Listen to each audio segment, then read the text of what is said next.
Gerard, International President of the USW. It's good to see you at the Steel Survival Strategies Conference in New York. Thank you. Good to be here.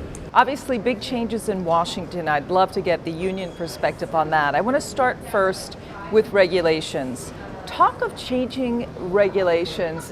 You don't entirely agree with all of them. Workplace safety, I know, is something that you're concerned about as regulations. Well, look, I think that it's important that two things. First and foremost, safety regulations, chemical exposures, those are some of the most important things where really workers need regulation.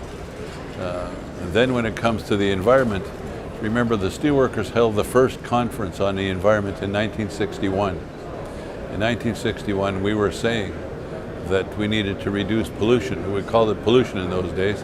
And the reason was everything that went out of the plant was actually in the plant with our members first. So we had to clean up our plants, and we did that over time. So that was important. Then we went after toxic substances and cleaned that up.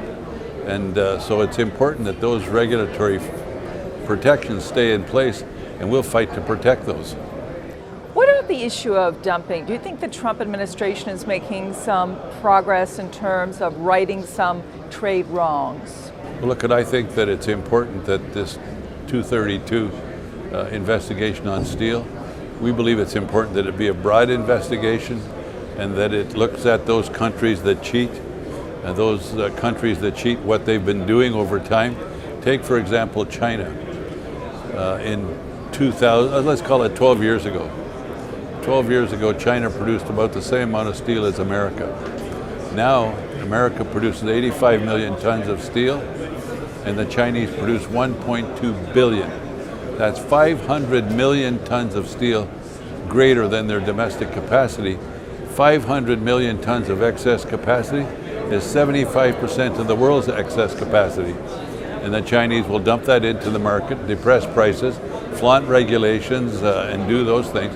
So they're not only exporting steel to America, they're exporting unemployment. We had 19,000 people laid off in the last year and a half because of Chinese dumping. Is there really a future, a strong future for steelworkers in this country? Well, look, let me say this, that there has to be. There's no major industrial economy in the planet that doesn't have a steel industry. People don't realize how important steel is. You can't make a computer without steel. You can't make a wind turbine without steel.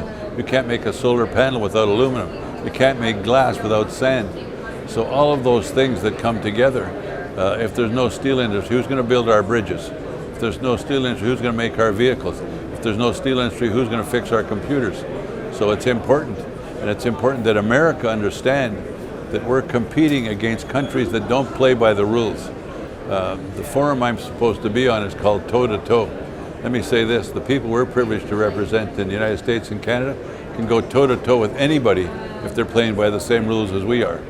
Are you worried at all that some of the technological innovations in plants, the digitization, robots, will just further make it problematic for employers and employees in terms of hiring? Well, look, at the thing with the steel industry is that for people that don't know it, they look and they see the sparks flying and all of that, and it's very photogenic.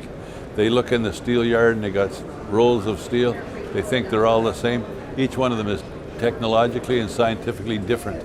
You can put steel in or raw material in at one end of a steel mill. It will come out at the other end of the steel mill within 1/10 of a thousandth of an inch of deviance, never touched by human hands. The worker who's in the pulpit, who will always be needed in the pulpit, has more training than a 747 pilot.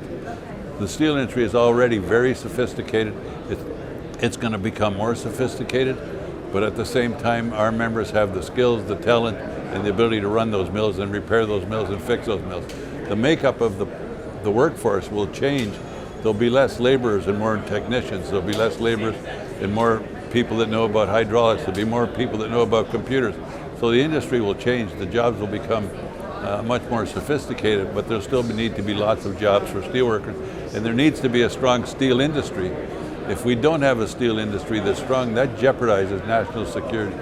National security isn't just boats and tanks and stuff like that. It's water infrastructure, it's bridges, it's the energy grid. It's transformers. You need special transformers to move energy. That we need special steel for that. So all those things are important, and that's what we're fighting for. Leo, Gerard, it's great speaking with you. Thank you so much. Thank you. Glad to be here.